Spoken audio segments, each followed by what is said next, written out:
बात है, अकबर बीरबल के साथ बगीचे की सैर कर रहे थे। बातों ही बातों में अकबर ने बीरबल की चतुराई की परीक्षा लेने को उनसे कहा। बीरबल, मुझे कई दिनों से बैल का दूध पीने का बहुत मन हो रहा है। क्या तुम मेरे लिए बैल के दूध का बंदोबस्त कर सकते हो? बीरबल अकबर का यह सवाल सुनकर समझ गया कि अकबर एक बार फिर से उसकी चतुराई की परीक्षा ले रहे हैं। उसने घबराए बिना तुरंत अकबर से कहा, आपकी हर इच्छा पूरी करना मेरा कर्तव्य है महाराज। आपको 1 सप्ताह के अंदर बैल का दूध मिल जाएगा। बीरबल ने अकबर का मन रखने के लिए कहने को कह तो दिया था, लेकिन अपने घर लौटने के बाद वो बहुत परेशान हो गया। बीरबल के लिए बैल का दूध का बंदोबस्त करना मुश्किल ही नहीं बल्कि असंभव काम था। वो अकबर के पास गाय या भैंस का दूध ले जाकर ये कहकर झूठ भी नहीं बोलना चाहता था कि वो बैल का दूध है।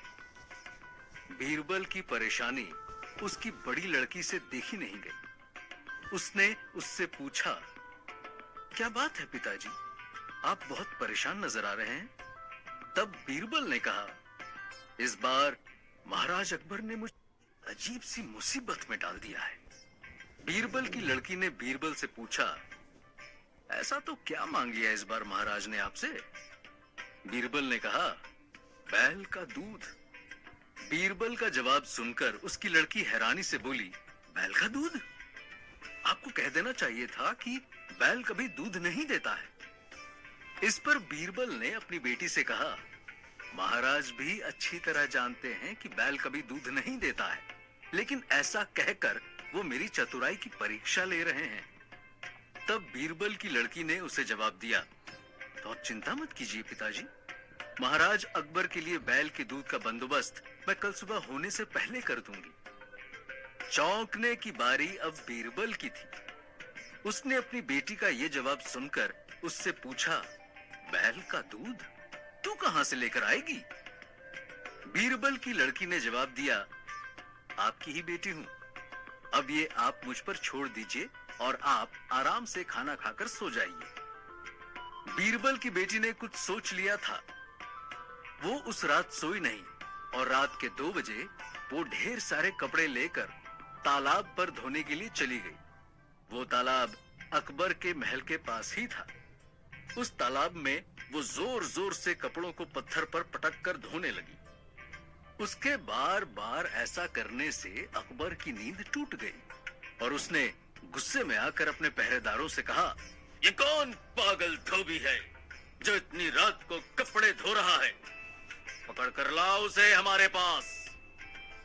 पहरेदार तुरंत तालाब की तरफ गए और वहां जब उन्होंने बीरबल की बेटी को कपड़े धोते हुए देखा तो उससे उसने कहा, लड़की, तूने महाराज की नींद बिगाड़ी है।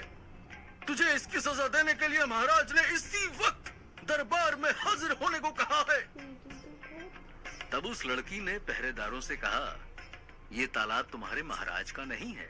मैं यहाँ जब जी चाहे जो करूं। जाकर कह दो तुम्हारे महाराज से।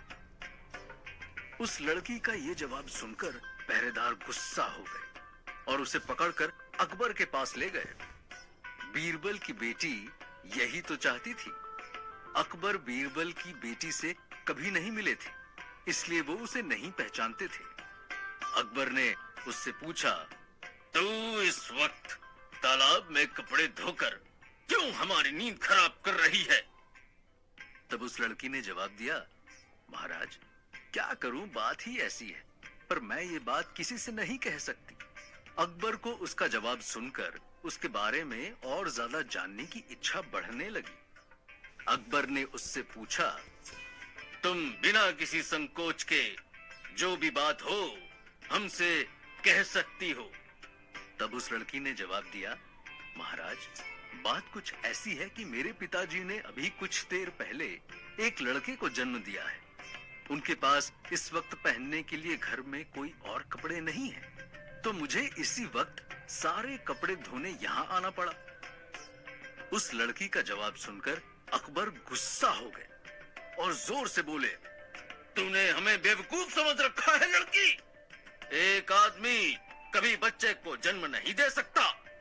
तब उस लड़की ने अकबर से कहा, महाराज आप तो बहुत समझदार हैं, लेकिन कभी कभी नासमझी वाली बातें कर देते हैं। इस पर अकबर ने उस लड़की से पूछा, तेरे कहने का क्या मतलब है?